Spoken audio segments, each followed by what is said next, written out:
Ya, se ve la pantalla entonces, ¿no? Sí, doctor. Ya, ¿sí se mueven las diapos?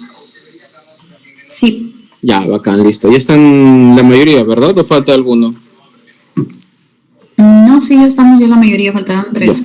Ya, listo. El post-test les voy a tomar el día de mañana con calma, ¿ya?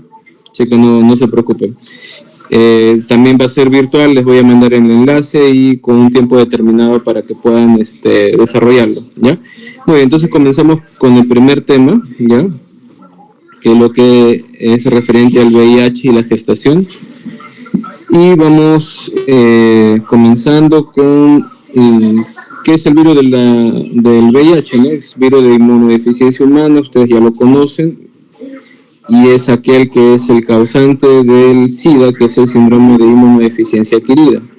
Entonces, como algo introductorio, sabemos que la primera vez que es detectado, aislado este virus es en 1983, y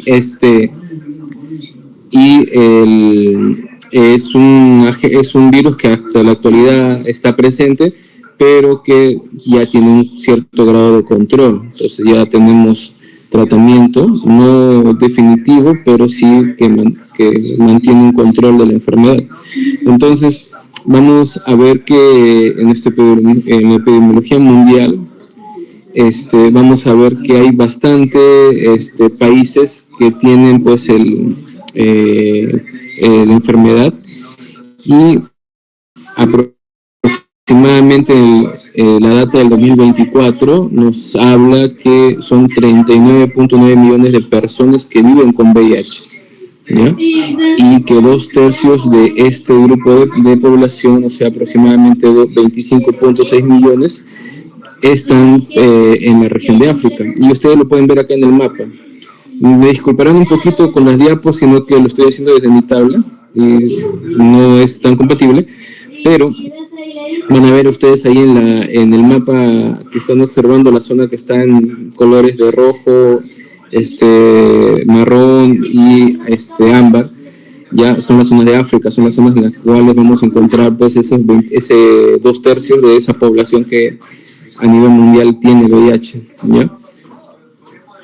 Y hay también un dato importante que es la comparación de las infecciones desde el 2023 del 1995 al 2023, en lo que refiere a la cantidad de pacientes que tenían la enfermedad o de los contagios nuevos, por así decirlo. Entonces, en 1995 era 3.3 millones ya aproximadamente de pacientes con infección de VIH, pacientes nuevos. Para la fecha 2023, hablamos ya que esa reducción se ha generado en 1.3 millones, aproximadamente más de la mitad. Entonces, ¿a esto qué se refiere? Porque ya hay medidas sanitarias para evitar las infecciones, y ya hay más conocimiento sobre la causa de la enfermedad. Y este porcentaje del 2023, 1.3 millones, el 44% de esa población pertenecen a mujeres y niños. Miren el dato importante, estamos hablando casi del 50% de esos nuevos casos están referidos a mujeres y niñas. Es algo importante también para tener en cuenta, ya que actualmente tenemos bastante violencia de género y eso también es un factor muy importante para que se dé ese porcentaje en específico. Ahora, esto es el tema mundial. Si nos vamos a nuestro tema, a nuestra, por así decirlo, en países, ya en regiones, ya este dato, por ejemplo, 2023, debe estar ya alguna actualización, pero no hay mucha diferencia realmente. Y si nos vamos al tema, por ejemplo, de América Latina, a nuestra región en sí, tenemos personas con VIH en el 2023 de 2.3 millones en promedio, ¿ya? Rangos de entre 2.1 millones como mínimo y como máximo 2.6 millones de pacientes que viven con VIH. Ahora, nuevas infecciones tenemos 120,000. Y por ejemplo, infecciones en pacientes adultos a partir de los 15 años hablamos de 110.000, y infecciones en niños ya menores de 14 años tenemos 3.900 millones, ¿ya? Entonces, si se dan cuenta, el porcentaje, a diferencia de pacientes que pertenecen, por ejemplo, a África, es casi un tercio, por así decirlo, a comparaciones con África. Por ejemplo, 20.8 millones de personas con VIH, se triplica las infecciones nuevas a 450 millones, y las de adultos 400.000, y hablamos de infecciones nuevas, niños menores de 14 años también, 3-4 veces más el valor de lo que tenemos en América Latina. Entonces, eso nos dice mucho también de cómo se está comportando el virus en nuestra región y cómo están las medidas sanitarias realmente, a diferencia de otros países, ¿no? Si se dan cuenta. Y un dato muy importante a nivel de gestantes, y es que lo que nos interesa es que en el 2023 tenemos 1.3 millones de mujeres embarazadas con VIH. Es una población bastante importante, y de este porcentaje de personas con VIH, estas 1.3 millones de gestantes, el 82% aproximadamente ya están recibiendo tratamiento retroviral, ya que es algo importante también, porque esto va a reducir el riesgo de transmisión de la madre hacia el hijo. Y en nuestro país tenemos una epidemiología muy importante también con respecto a la epidemiología.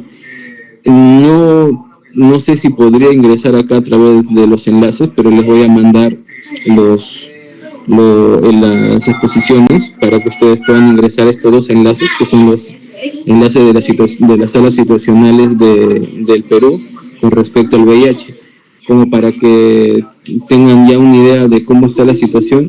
Vamos a tener que la zona oriental de nuestro país, que viene a ser la selva, es la que tiene mayor porcentaje de pacientes con VIH. Ojo.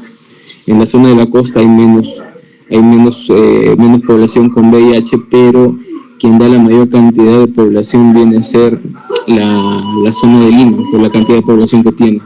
Ahora, también ahí van a encontrar una pirámide de edades, de quiénes son las edades en las cuales hay mayor riesgo de infección por VIH, y generalmente están entre los 15 y 35 años, y a predominio del hombre, ojo.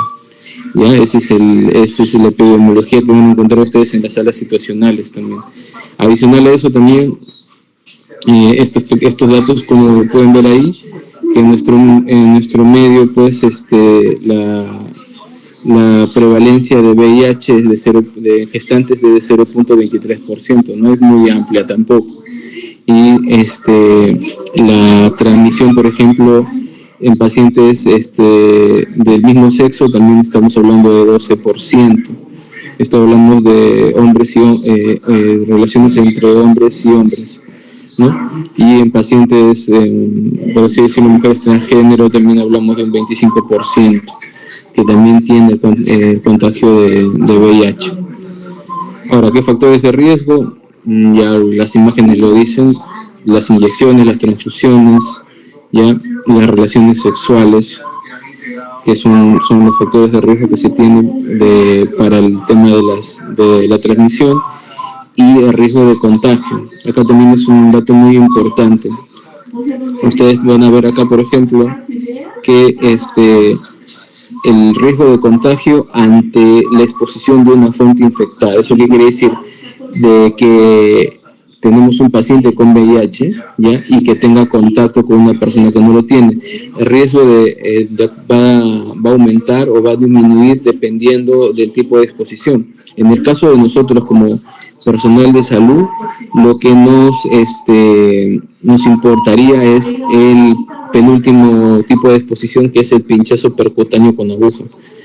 ya que nosotros manejamos hipodérmicas, manejamos también otro tipo de agujas también en las operaciones, y el riesgo es de 0.3%. Entonces ese riesgo de contagio ya implica que nosotros necesitamos una profilaxis antirretroviral si se diera el caso de un pinchazo en algún tipo de procedimiento con respecto a un paciente que tiene la enfermedad, ya sea que esté con tratamiento retroviral y con una carga viral baja, igual hay un riesgo. Entonces tendríamos que recibir el tratamiento retroviral, y esto es a partir del 0.1% a más. Entonces, como se dan cuenta, nosotros en sí tendríamos que recibir sí o sí un tratamiento retroviral profiláctico, ojo, ¿ya? Ahora las cosas van cambiando de acuerdo al tipo de exposición. Transfusión de sangre es del casi 100%.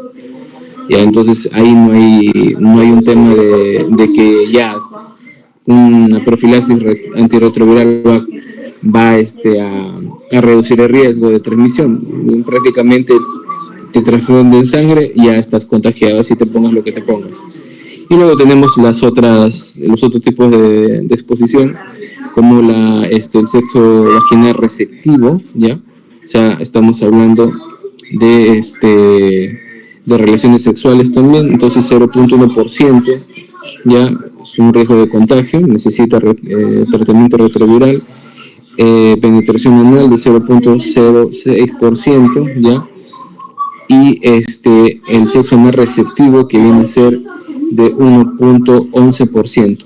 Estos términos van a referir pues a situaciones en específico, ¿no? de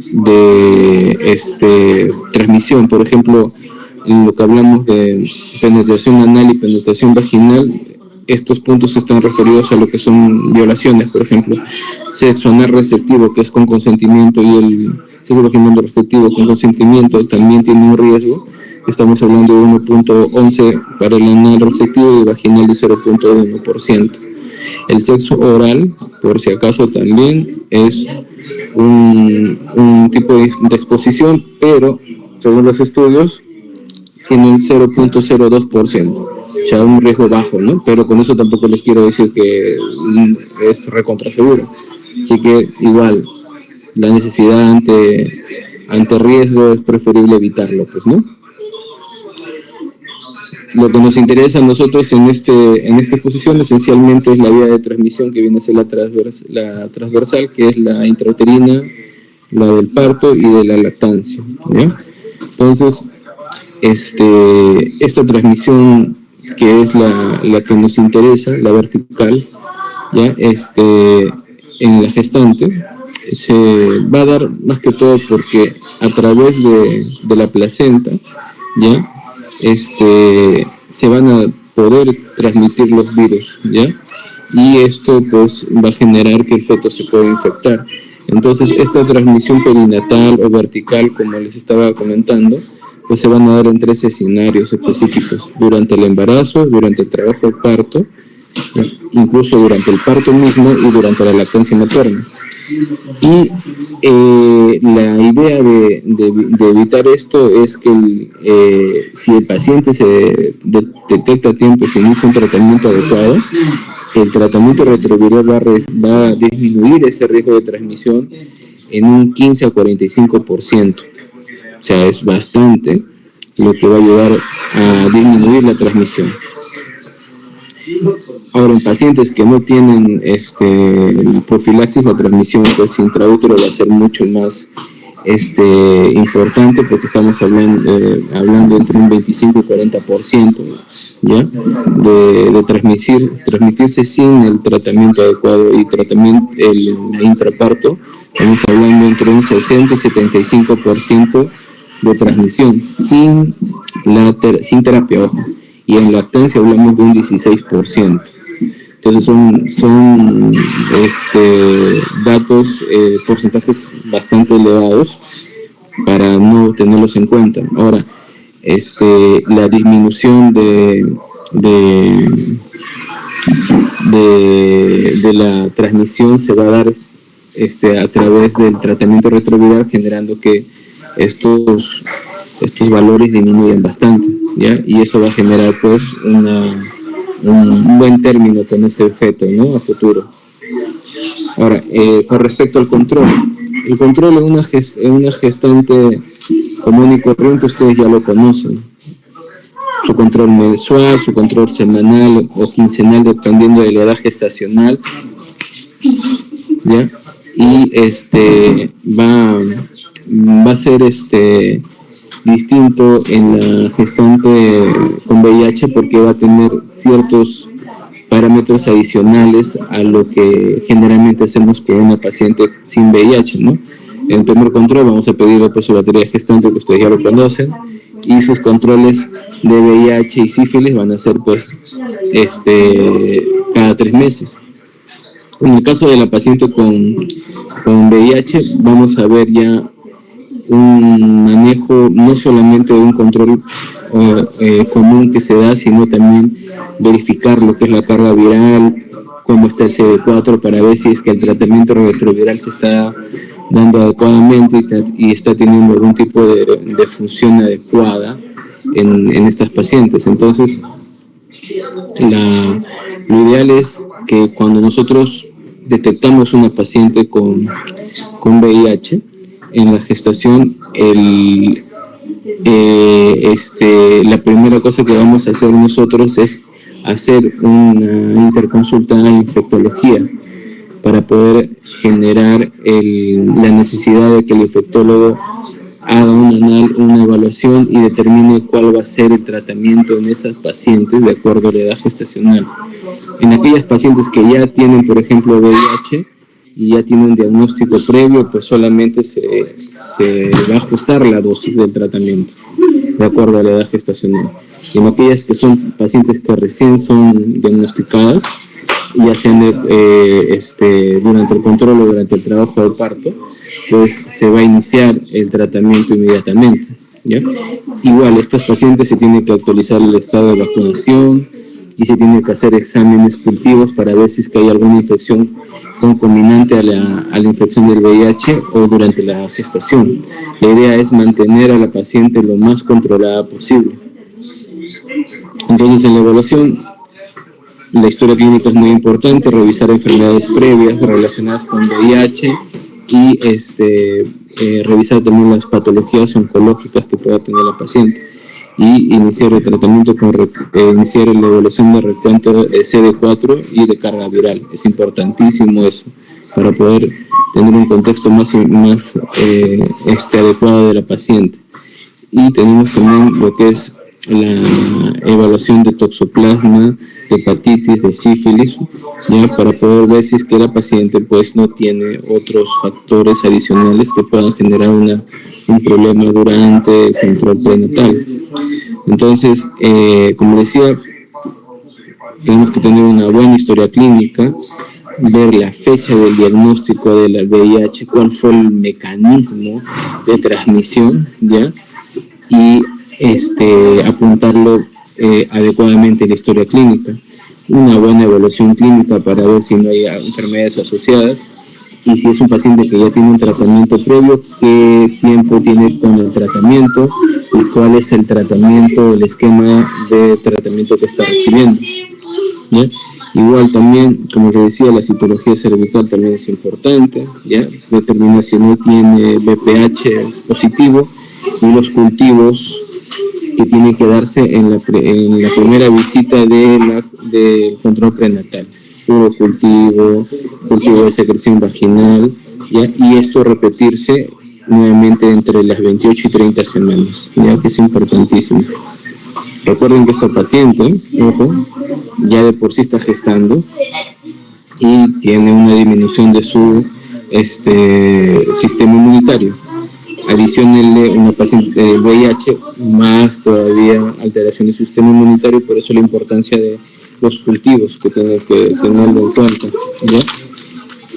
Dentro del control también, que ya es un paciente ya con tratamiento retroviral en la gestación, tenemos que hacer un control del perfil hepático, que va a ser cada 3 meses para ver si no hay un tipo de de contraindicación que se esté generando o de alteraciones en el organismo de la paciente con respecto al tratamiento. Si hay problemas con alguno de los medicamentos, se va a tener que usar otro tipo de esquema. Y la carga viral, como le decía, que va a ser lo primero que vamos a tomar, ni bien tenemos contacto con la paciente y el diagnóstico de la misma, ¿ya? Y que se va a repetir al menos cada 2 o 4 semanas, ¿ya? Para ir viendo el ajuste del tratamiento retroviral. Y de ahí vamos a hacer un control más o menos, como decía, mensual, hasta que podamos obtener una carga indetectable, pues, ¿no? Entonces, tenemos a la paciente tomar control con el diagnóstico y de ahí hacerle mensualmente hasta que tengamos la carga viral indetectable.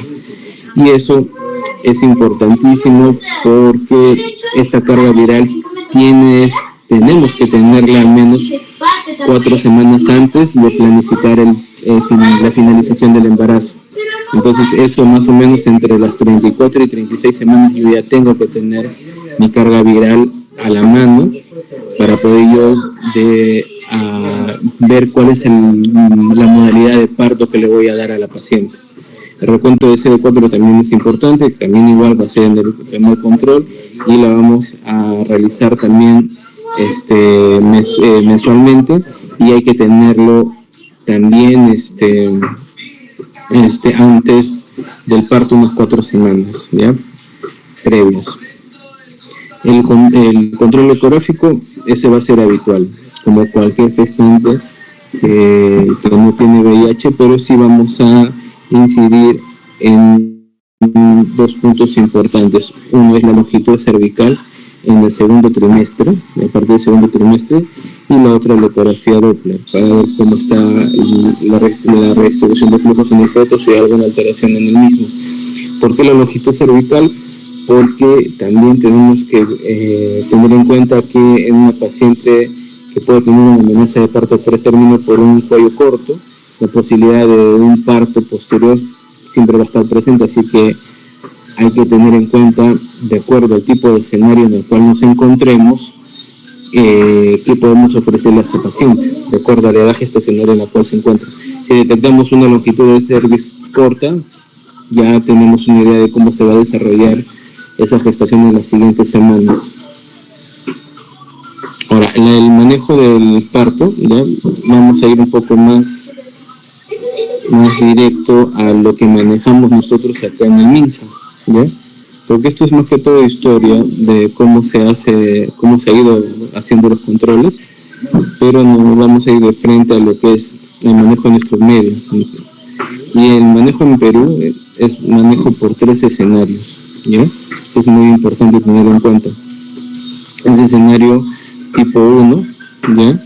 Escenario tipo 2 y escenario tipo 3. El tipo 1 va a ser referido a toda gestante con VIH que es diagnosticada durante la atención prenatal o que ya tiene un diagnóstico previo y que no recibe tratamiento retroviral. Ojo, ¿ya? Un ejemplo, por ejemplo, ustedes tienen una paciente que viene a su primer control, ¿ya?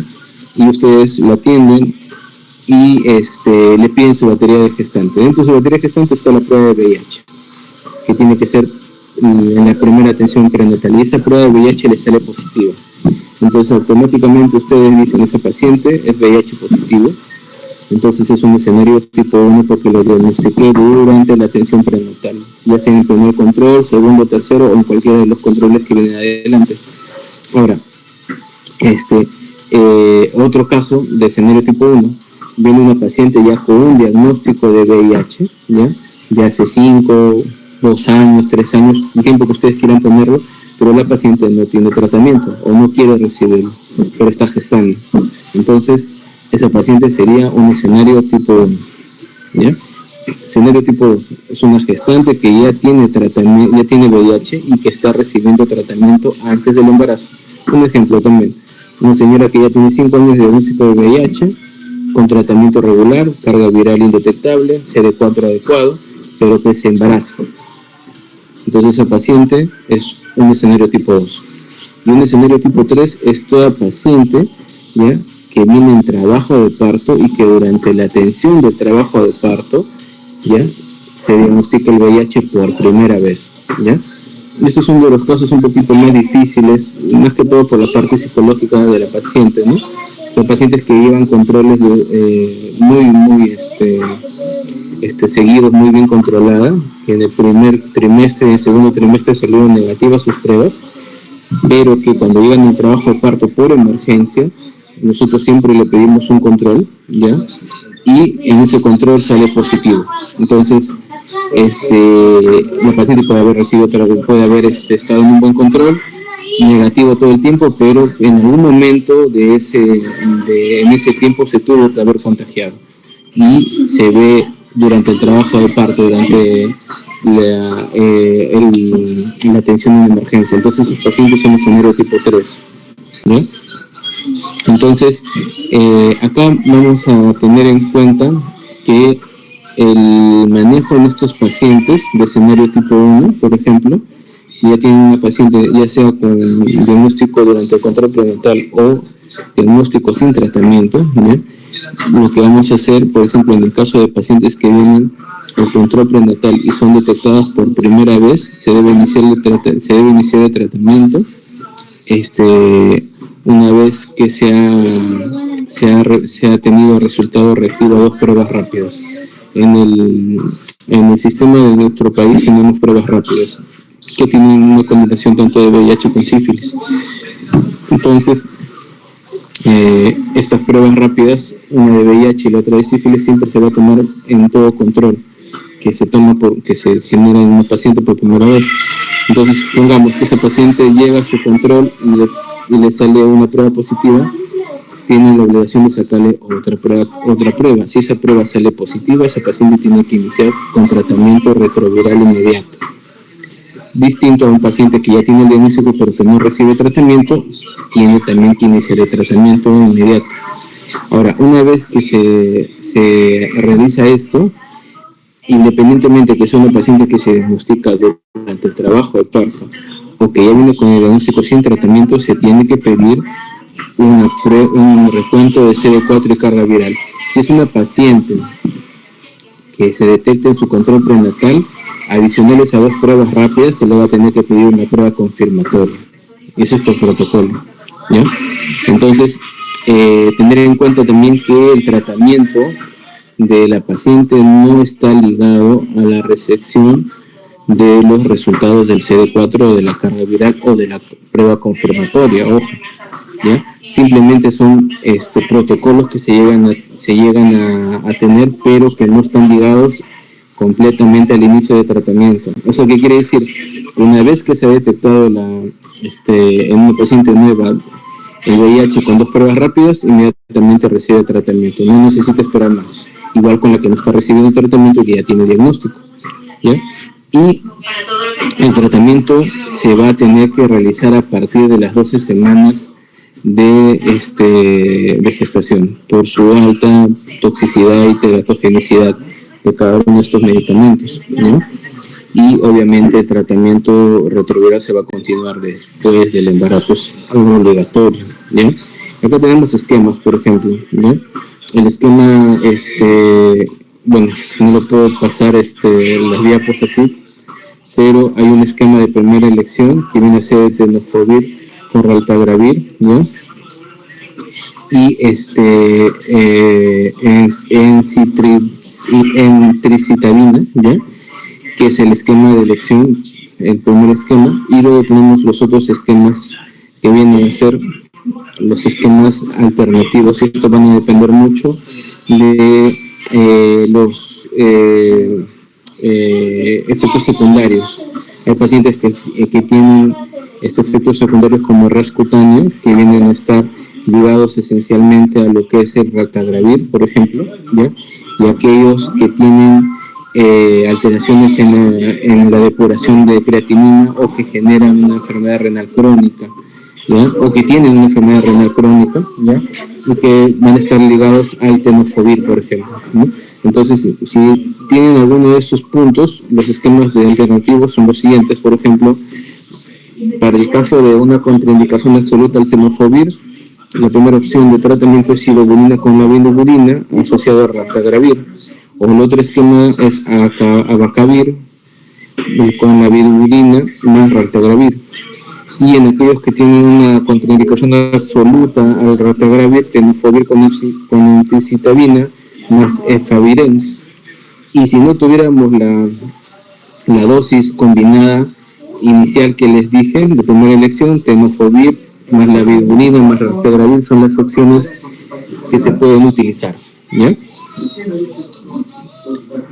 Ahora, el manejo en el parto, eso es otro punto importante, ¿ya? En el escenario tipo 1, ¿ya? Como les decía, primordial, ¿ya? Es tener un resultado de las pruebas de carga viral y CD4 al menos un mes antes del parto, porque eso es lo que nos va a definir la terminación del mismo, si va a ser por cesárea o por vía vaginal. Eso es fundamental. Y eso recuerden, tenganlo bien presente ahorita, ¿ya? Ahora, la cesárea en este tipo de pacientes se va a tener como una opción cuando no se cuente con los resultados de carga viral o CD4, ¿ya? Especialmente la carga viral. Si yo, por ejemplo, tengo una paciente que ya tiene el diagnóstico y que es un escenario tipo 1 y por motivos, no sé, de que la paciente, por motivos logísticos básicamente, porque a veces no se llegan los resultados a tiempo, desconozco el resultado de la carga viral, o si lo tengo y la carga viral es mayor a 1000 copias, esa paciente es candidata a cesárea, ¿ya? Tenga o no condiciones adecuadas para un parto vaginal, inmediatamente va a pasar a hacer una cesárea, ¿ya? Y una vez que hemos planteado la vía de terminación de la gestación, es necesario, ¿ya? Adicionar al esquema que hemos hablado anteriormente, ya un tratamiento antirretroviral con silobudina, ya vía venosa. Y esto es más que todo como una protección adicional para el feto, ya una vez que se ha iniciado el trabajo de parto. Y acá tenemos la dosis, que son 2 miligramos por kilo por hora, ya, que se va a dar durante la primera hora de infusión y luego se va a continuar 1 miligramo por kilogramo por hora durante las siguientes horas hasta que se ligue el cordón. Si por ejemplo la carga viral la tenemos por debajo de 1000 copias, ya al menos 4 semanas antes de la fecha probable del parto, el parto vaginal es una opción. Ojo, pero siempre garantizando la silobudina. Entonces eso quiero que lo tengan bien presente. Ya sea un escenario 1, un escenario 2, un escenario 3, la silobudina no puede faltar. Es necesario y obligatorio antes de que el parto se produzca. Ahora, por ejemplo, si el parto vaginal está indicado, si tenemos que la carga viral es menos de 1000 copias, ¿ya? Y la hemos tenido 4 semanas antes, hay condiciones que hay que mayor a 4 centímetros y que las membranas, ejemplo, este punto es, por ejemplo, con respecto a qué pasa si es que, por ejemplo, yo tengo pues una carga viral menor a 1000 copias y yo sé que la paciente, disculpe, no, acá es un error, una carga mayor a 1000 copias, ¿ya? Y yo sé que la paciente no es candidata para parto vaginal, pero por algún motivo el paciente viene en trabajo de parto con una dilatación mayor a 4 centímetros y las membranas amnióticas están rotas, ¿ya? Entonces, ya no puedo acceder a una cesárea porque el riesgo ya hubo contacto, entonces esa paciente pasa a un parto vaginal, ojo, ¿ya? Y durante el proceso de este parto vaginal, pues hay que tener en cuenta que también hay que tratar de reducir en lo mínimo, en lo más que podamos, disculpen, el riesgo de infección. Ya sabemos que ya estos riesgos de un trabajo de parto en fase activa y unas membranas rotas ya le da un riesgo adicional, pero tampoco le voy a seguir dando más riesgos, así que lo que tengo que evitar constantemente son procedimientos invasivos, por ejemplo, ¿no? El uso de forceps, evitar las episiotomías, ya los tactos repetitivos para poder reducir en lo mínimo ya más infección a la paciente, más factor de riesgo. Igual, se necesita usar, como les digo, el tratamiento endovenoso con sidibudina, ¿ya? Entonces, pasamos al escenario 2. Ya sabemos que es un paciente con diagnóstico de VIH.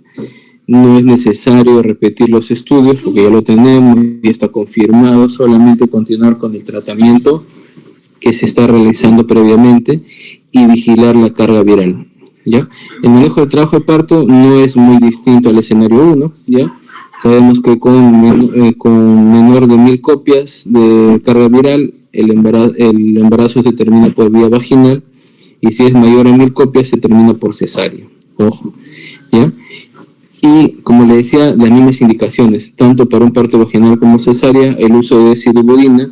Si es para un parto vaginal, las indicaciones de reducir los tactos, las episiotomías, siempre van a tener que estar presentes para reducir menor contacto con la sangre materna. Ahora, en el escenario tipo 3, que es un paciente especial, no es como los dos anteriores, entonces tenemos que tener en cuenta que estas pacientes se le toma una prueba y sale positiva, ¿ya? O una prueba, por ejemplo, si tenemos a la mano una ELISA, ¿ya? Lo que nos llevaría a que el paciente necesita un tratamiento inmediato, retroviral, ¿ya? Sabemos que obviamente, si ya viene el periodo expulsivo, viene un trabajo de parto de 2, 3, ya, y nos enteramos en ese momento, o se diagnostica en ese momento que es una paciente con VIH, entonces ustedes dirán, si no ha recibido durante los 9 meses de previos del embarazo tratamiento, ¿de qué me sirve iniciarle ahora? Y bueno, en parte tienen razón, en parte no, pero es iniciar un tratamiento a no hacer nada, ¿no? Tal vez no podamos reducir bastante la probabilidad, pero al menos darle una oportunidad a ese feto de reducir en algo la transmisión. Y también igual, tanto como para el escenario 1 como para el escenario 2, la sidibudina de cajón, siempre, ¿ya?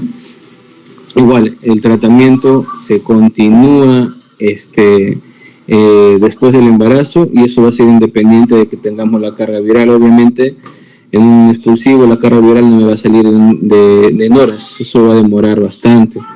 Entonces eso lo vamos a tener ya en el puerperio probablemente, y tal vez un mes después. Y otro punto importante, por ejemplo, que es muy difícil que pase esto, pero a veces han dado casos en los cuales, por ejemplo, tenemos una prueba reactiva durante la evaluación de la emergencia en este tipo de pacientes, y le pedimos una confirmatoria obligatoriamente. Ojo, no es muy distinto del escenario 1, tengo que pedirle una confirmatoria, y por obra y gracia del Espíritu Santo, porque a veces pasa, esa prueba confirmatoria sale negativa. Entonces, esa paciente no es una paciente con VIH, entonces inmediatamente se suspende el tratamiento. El esquema de elección es el mismo que el esquema 1 y que el esquema 2, que ya está con tratamiento, obviamente, tenofovir, entricitabina y raltegravir. Ese es el esquema 1 que les decía. Y también se aplican los esquemas, en el escenario tipo 3 no se aplica ningún esquema distinto, porque tenemos la elección ya. Si hay algún tipo de reacción adversa, se verá ya posteriormente en los siguientes meses. Ahora, el manejo del parto en estos pacientes es muy importante, ya, tener en cuenta que en estos pacientes no tenemos carga viral, ¿ya? No sabemos cómo está. Entonces, la terminación del parto va a ser vía cesárea, ¿ya? Siempre y cuando, ¿ya?, la gestante que haya venido en trabajo de parto, ojo, esté en fase latente, o sea, menor de 4 centímetros, y que las membranas estén íntegras. Ese paciente, si tiene esas condiciones, vía cesárea, ¿ya? Pero si la paciente ya llega en una fase activa con las membranas rotas o no rotas, la terminación del parto va a ser vía vaginal. Ojo, ¿ya? Ahora, salvo exista alguna contraindicación obstétrica, o sea, por ejemplo, una estrechez pélvica, una cesáreas anteriores previas, fetos macrosómicos, fetos transversos, fetos podálicos. En esas situaciones, pues tenemos que priorizar que ese bebé salga bien. Entonces, ya el parto vaginal ya no se tomaría en cuenta, sino pasaría a cesárea, a pesar de que no tiene las condiciones supuestamente para una cesárea, ¿no? Y igual también la sidobudina, como pueden ver ahí, va a estar siempre presente durante todos los 3 escenarios, es importantísimo. Y en el caso de pacientes que terminen vía vaginal por la dilatación mayor a 4 o las membranas rotas, pues la episiotomía tiene que ser evitada en la mayor posibilidad que se pueda hacer, ya lo más posible. Y la ligadura del cordón, ya esto ya también tiene que aplicarse tanto a la cesárea como al parto vaginal, ya no se ordeña el cordón, simplemente se clampa y se corta, cosa que es distinta en un paciente sin VIH, ¿no? Que ordeñamos el cordón hacia el feto, clampamos y cortamos. Acá hay un esquema, un resumen de lo que les acabo de decir, que es muy fácil. Y acá lo dividen, por ejemplo, el tipo de escenario, el tipo de gestante, ¿ya?, sus tratamientos, ¿ya?, y lo que se tiene que hacer con cada una de ellas. Un punto que me he olvidado de comentarles es que al paciente ya sea el escenario que tenga, ya no le podemos permitir que dé lactancia materna. Ojo, ¿ya? Entonces, independiente del escenario que sea, el bebé nace y la mamá inmediatamente se le explica que la lactancia está contraindicada por el alto riesgo de transmisión. Entonces, ¿qué hacemos con esos pacientes? Le damos cabergolina 0.5, 2 tabletas como dosis única para poder cortar, por así decirlo, la producción de leche. Y así evitamos que se den algún tipo de lactancia de manera errónea por parte de las pacientes, ¿ya? La sidobudina intraparto en los 3 escenarios, ¿ya?, que es algo importante. Y lo van a ver también acá como tratamiento continuador en el feto, ya, ¿no?, a manera de profiláctico, ¿no?, que son durante 4 semanas aproximadamente en el escenario ¿cómo se llama? 2 y 1, y en el escenario 3 aproximadamente 6 semanas. Ahora, acá hay un dato muy importante, ¿ya?, y es, ¿qué hacemos, por ejemplo, cuando la gestante es una serodiscordante? ¿Qué quiere decir eso? Que la gestante, a pesar de que se le ha sacado pruebas en todo momento, sale negativa, pero la pareja es positiva. Entonces, en esos casos, ya hay cosas muy puntuales, ¿ya? En estas pacientes, el tamizaje va a ser siempre trimestral, ¿ya? Y también cuando hay exposición sexual al VIH, ¿no? Entonces, eso hay que tenerlo en cuenta. Y ahora, ¿qué pasa? Por ejemplo, tenemos pacientes que son serodiscordantes, pero no todos estos pacientes se van a encontrar con una fase de infección activa, sino pueden encontrarse en el periodo de ventana, o en algún momento generan el famoso síndrome retroviral agudo, que consiste en lo que es fiebre, faringitis, rash, artralgia, y esto me dice que esa paciente probablemente ya esté desarrollando la enfermedad y que ya esté salga positivo a algunas pruebas. Entonces, ahí le pedimos un PCR ADN de VIH para ver si es que ya está infectada con VIH, y inmediatamente, si eso sale positivo, determinar la carga viral del VIH, ¿no? Y entonces, esto es muy importante porque durante esa fase de síndrome retroviral agudo, la transmisión hacia el feto es mucho más alta. Entonces, tenemos que determinar bien si nos encontramos en ese proceso y iniciar el tratamiento inmediato dependiendo, pues, de los resultados, ¿no? Y ya sabemos, tenofovir, entracitabina con raltegravir, ¿no? Ese sería nuestro tratamiento inicial. Ahora, por ejemplo, otro punto también, ¿ya? Una vez que se determina que la paciente es una serodiscordante, ¿ya? Siempre es bueno, ojo, iniciar el tratamiento preexposición, el famoso PrEP, la profilaxis. Y este esquema consiste en lo que es tenofovir con entracitabina, ¿ya? Y esto le vamos a dar una tableta de cada 24 horas, ¿ya? Y esto va a ser bioral a partir de las 12 semanas de embarazo. O sea, a pesar que sale negativo, nosotros tampoco podemos darnos el lujo de decir, ya, perfecto, es negativo, no va a pasar nada. Tenemos que iniciar el tratamiento profilaxis preexposición, ¿ya? Con tenofovir y entracitabina. Ahora, ese tratamiento profiláctico se va a mantener durante toda la gestación, durante el parto y los 6 primeros meses de lactancia materna. Ahora, con esto que les acabo de decir, la lactancia materna no está contraindicada en los pacientes serodiscordantes, por si acaso, ¿ya? Pero eso sí, que estén recibiendo tratamiento preexposición, porque si no lo están haciendo, tampoco son candidatas para la lactancia materna, ¿ya? Muy bien. Y en el caso, por ejemplo, de pacientes con diagnóstico de serodiscordante y que acuden en trabajo de parto, obviamente, ¿ya? Y que en ese momento tenemos una sospecha de un síndrome retroviral agudo, ¿ya? El manejo va a ser como un escenario tipo 3. Ojo, dependiendo de las condiciones en las cuales encontremos a la paciente. Si una paciente que está en trabajo de parto, en expulsivo o una fase activa, y con membranas rotas, el paciente va a pasar a ser parto vaginal, no podemos hacer nada. Pero si la paciente no viene en trabajo de parto y tenemos una sospecha de un síndrome retroviral agudo y no tenemos obviamente carga viral a la mano, termina en cesárea, ¿no? Igual también se aplica el punto importante es si es que esa paciente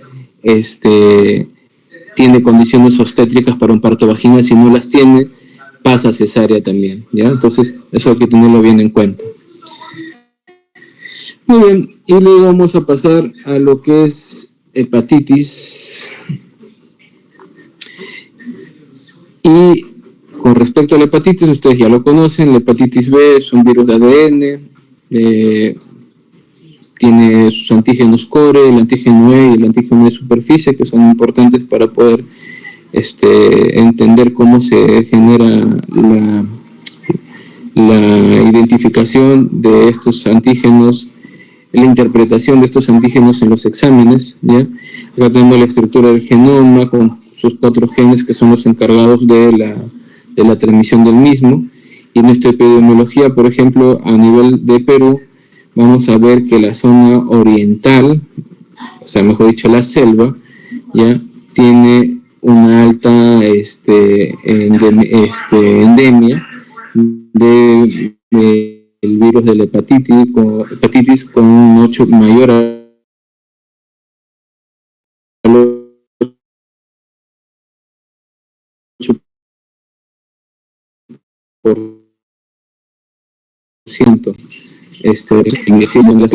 en distintas regiones. Por ejemplo, en la costa no es una zona endémica porque tenemos menos del 1%, y en la zona de la sierra también es un valor mediano, por así decirlo, pero no está muy alto. Ahora, es importante entender cómo es la historia natural de la infección por la hepatitis. Ustedes ya la conocen. La infección aguda tiene un periodo de incubación de 30 a 180 días y la crónica va a depender mucho del momento en el cual se infecta el paciente. Pero en general, sea una gestante o no, ¿ya? La infección aguda por hepatitis B puede tener dos caminos. Un camino en el cual se recupera, ¿ya? Y se queda, por así decirlo, latente en el cuerpo, ¿ya? O se vuelve una infección crónica, ¿ya? Entonces esos dos caminos, puede recuperarse el paciente o puede volverse una infección crónica. Y la infección crónica va a depender mucho de la tolerancia inmune, porque si la tolerancia del paciente es adecuada, ese paciente puede pasar a ser una hepatitis crónica, donde vamos a tener pues un paciente que se vuelve portador, ¿no? Ese portador puede ser un paciente que es un portador inactivo, ¿ya? Y que puede vivir con la enfermedad de manera inactiva por muchos años, o puede generarse una reactivación de la enfermedad, ¿ya? Y si se genera una activación de la enfermedad, esa hepatitis crónica puede transformarse en una cirrosis y posteriormente a un carcinoma hepatocelular, ¿ya? Eso se va a aplicar tanto como para un portador inactivo como para un paciente que no tiene una tolerancia inmunológica adecuada y que puede pasar de frente al hepatocarcinoma, por si acaso. La replicación del virus de la hepatitis es parecido por así decirlo, idéntico al del VIH, como todo virus, solo que la diferencia es que este virus es de ADN, mientras que el otro es distinto, es de ARN. Entonces la replicación, la transcripción van a ser ligeramente distintas. Ustedes ya lo conocen cómo son, ¿no? La replicación de los virus de acuerdo a su genoma. Acá, bueno, tenemos el tema de la sintomatología. Es tan igual como un paciente que no está gestando. Hablamos de fases agudas como cansancio, falta de apetito, náuseas, vómitos, procesos como ictericia y dolor abdominal o mialgias y altalgias, típico de una infección aguda.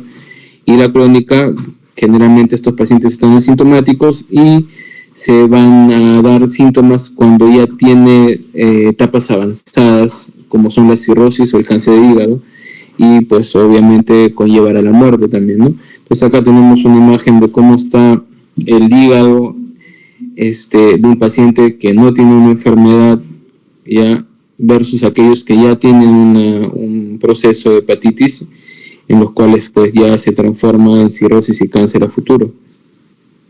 Vía de transmisión.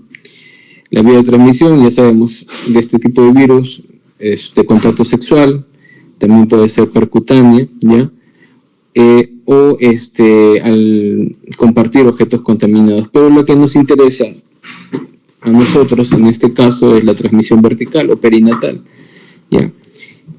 Y acá, en el caso de la transmisión vertical, en los pacientes embarazadas, la transmisión va a ser entre un 5 a 15% la probabilidad de transmisión durante el embarazo, y esto va a variar de acuerdo al momento en el cual se contagia la paciente. Ojo, en qué momento de la edad gestacional. Durante el parto es el 85% de probabilidades de transmisión, y de la lactancia y puerperio también se puede dar la transmisión. Ahora, el riesgo, como le decía, de la infección vertical va a depender mucho de en qué momento se ha producido la infección. Si es en el primer trimestre, hablamos de un 10%. Si es en el tercer trimestre, un 80-90%, ojo, de probabilidades, ¿ya? Y ¿qué efectos tenemos en la gestación, de acuerdo a esta entidad? Generalmente se habla que las pacientes con hepatitis B tienen un 90% de probabilidades de transmitir a sus hijos la enfermedad, ¿ya? Entonces, esto se va a evidenciar en estos niños al momento de nacer, que pueden tener una posibilidad de hacerse pacientes crónicos, ¿ya? En un 10 a 20%. Entonces, eso hay que tenerlo bastante en cuenta. Incluso también tener en cuenta que muchos de los pacientes tienen una tasa de probabilidades de tener un parto prematuro, ¿ya? Durante la gestación. Y como les decía, el recién nacido va a tener pues una probabilidad alta de hacer una infección crónica, y también tiene una probabilidad de ser un portador de la enfermedad de un 90%, y un riesgo en la adultez del 25% de hacer una cirrosis hepática o un cáncer de hígado. Ven la importancia de detectar la hepatitis en una gestación. No solamente es para la madre el problema, sino también para el producto futuro. Y esto pues básicamente porque hay que tener en cuenta que el antígeno E, ¿ya? El anticuerpo del antígeno E es el que atraviesa la barrera hematoplacentaria, por eso todas estas características de infección. Entonces, en el caso, por ejemplo, de hepatitis aguda, hepatitis B aguda, hay ciertas cosas que tener en cuenta, como hemos estado hablando, ¿no? No se aumenta la mortalidad, obviamente, en el feto, para nada, ¿ya? Tampoco hay efectos teratogénicos, ¿ya? No está escrito en ninguna parte, en ningún texto, ¿ya? Pero sí hay una mayor incidencia de prematuridad y por ende bajo peso al nacer, ¿no? Y tener en cuenta que siempre en el primer trimestre hay una mayor probabilidad de transmisión de la enfermedad. Ahora, en hepatitis crónica, en aquellas gestantes que ya tienen una infección crónica, se ha descrito que hay una mayor probabilidad de hacer diabetes gestacional, sigue estando el riesgo de una prematuridad, de un parto pretérmino, y también un riesgo de bajo peso al nacer. O sea, no hay mucha diferencia, solamente se agrega el tema de la diabetes gestacional.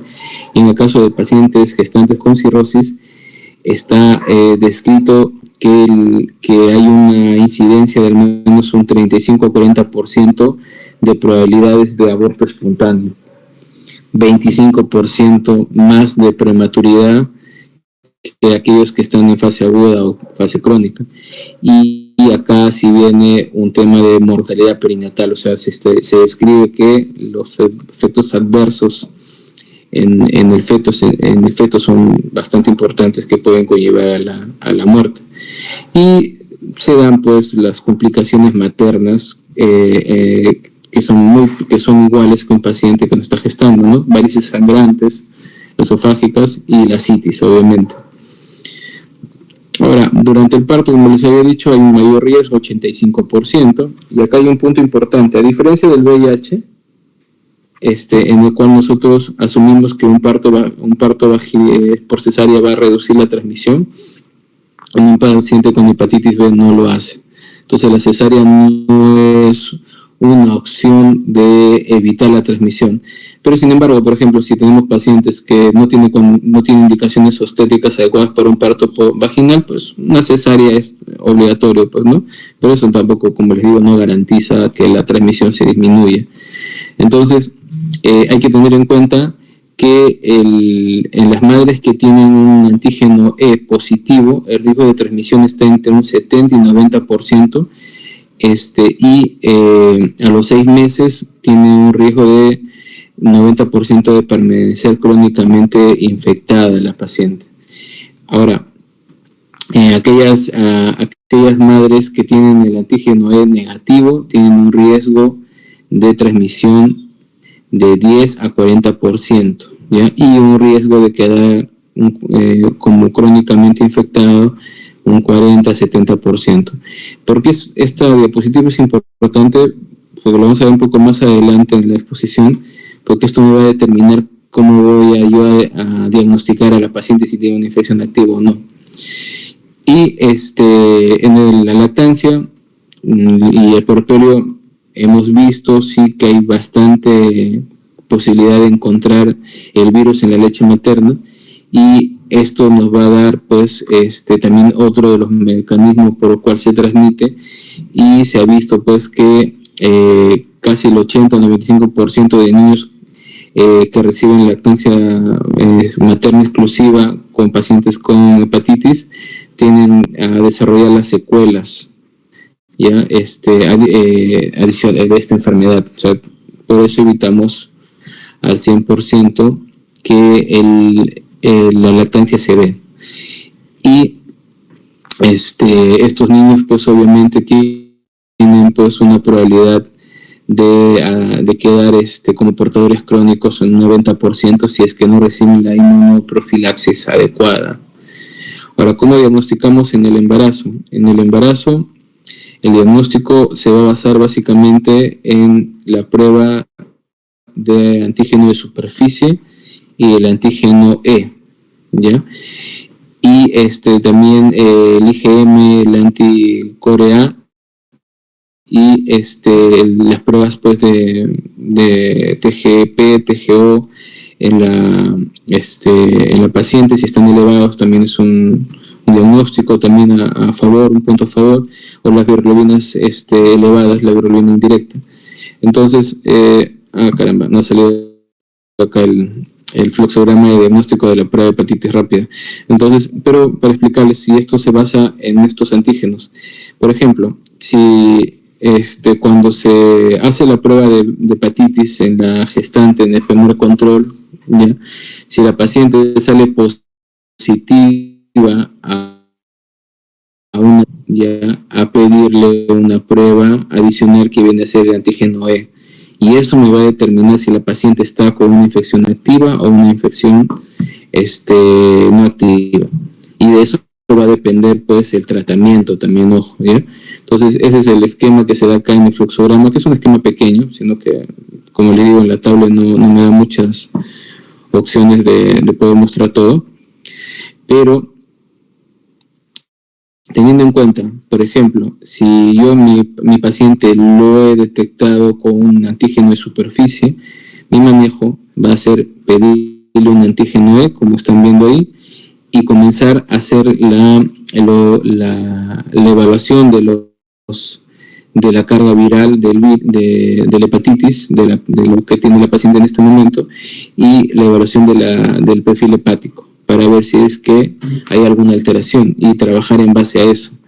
Ahora, en pacientes, por ejemplo, que tienen una prueba de antígeno de superficie positivo y un antígeno E positivo, la paciente inmediatamente tiene que recibir tratamiento retroviral, ¿ya? Antiviral, disculpen.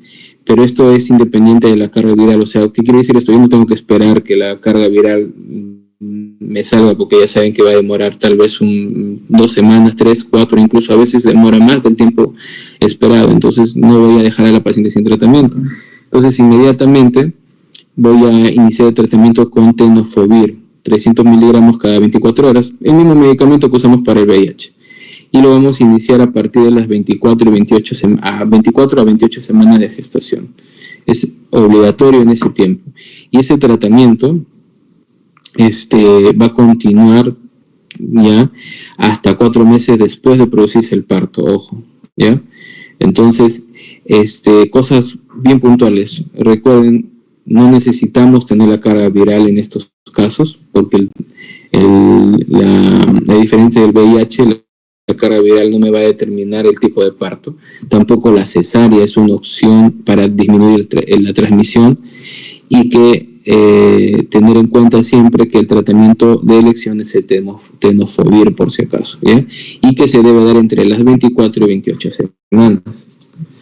Muy bien, y luego vamos a pasar a lo que es el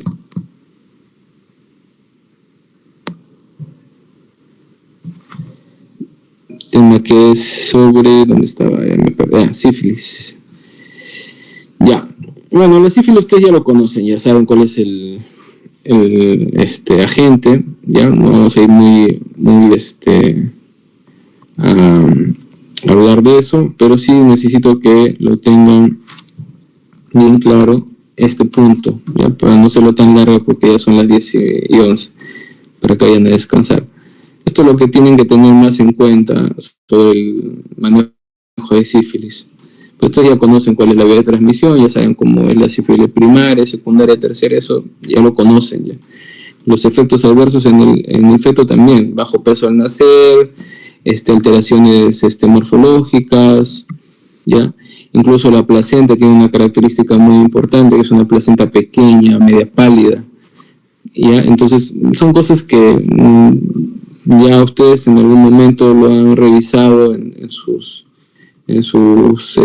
ciclos anteriores, pero sí hay que recordar una cosa muy importante, es el tratamiento. Eso sí, no deben dejar de revisarlo, porque el tratamiento hasta la fecha, ya hasta que encontremos algo mejor, tal vez va a ser siempre la penicilina G benzatínica, ¿ya?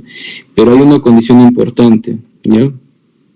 Que esta dosis de penicilina benzatínica tiene que ser una dosis por semana hasta completar 3 dosis, y que esta dosis, ojo, ya, tiene que darse al menos 4 semanas antes del parto, ¿ya? La dosis 2.4 millones intramuscular, ¿ya?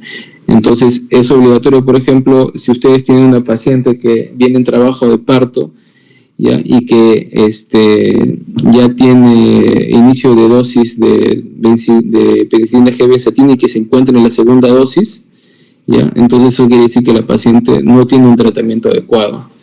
Entonces el riesgo de transmisión va a estar ahí todavía presente, ojo, ¿ya?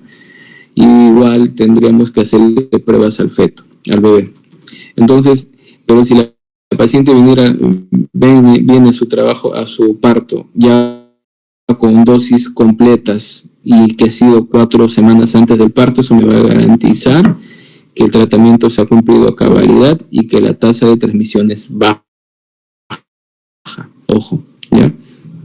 Ahora, ¿qué hacer con aquellos pacientes que el tratamiento de penicilina no lo podemos administrar porque son alérgicos? Tenemos las cefalosporinas como opción, pero acá sí cambia.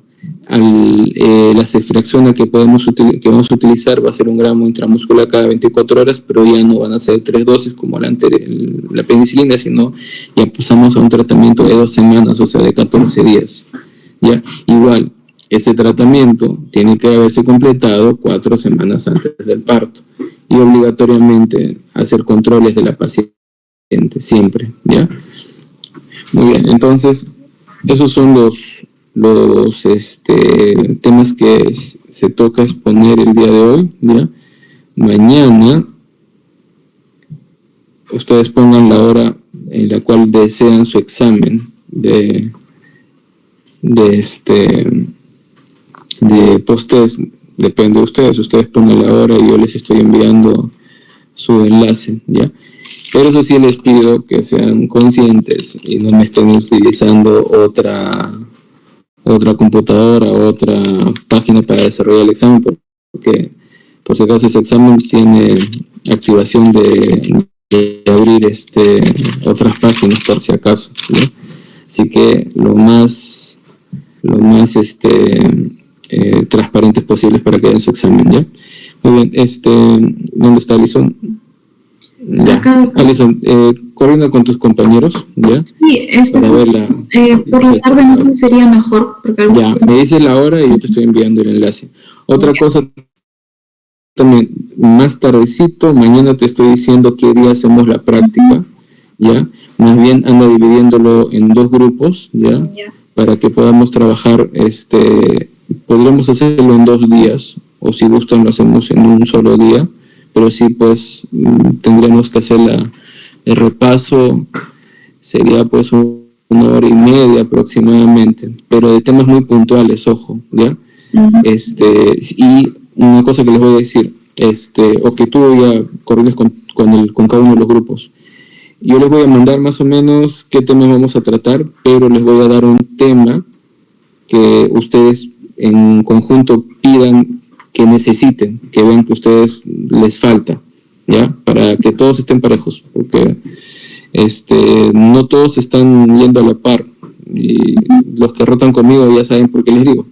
Entonces, yo trato de todos los que rotan conmigo, mantenerlos a casi al mismo nivel. Tal vez se me pasan algunas cositas, pero casi todos saben lo mismo que saben el primer grupo y el segundo grupo.